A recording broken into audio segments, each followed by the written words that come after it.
chisomo kenchokwanira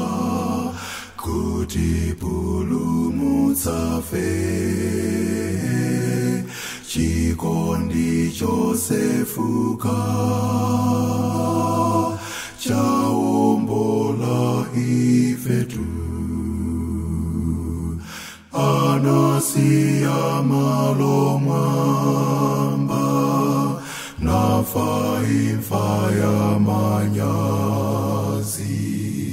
napachikidwa pamtanda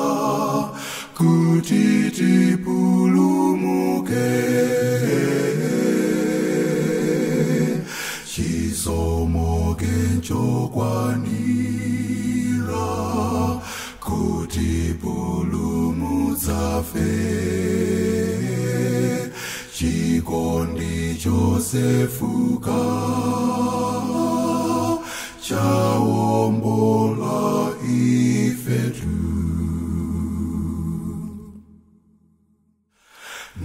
naferane wotaika nkale mchiyanjanoke anandigula ndi mwazi napereka dipolo anasiya malo mwamba nafa imfa ya manyazi napachikidwa pamtanda kuti tipulumuke chisomo kenchokwanira kuti pulumutsa fe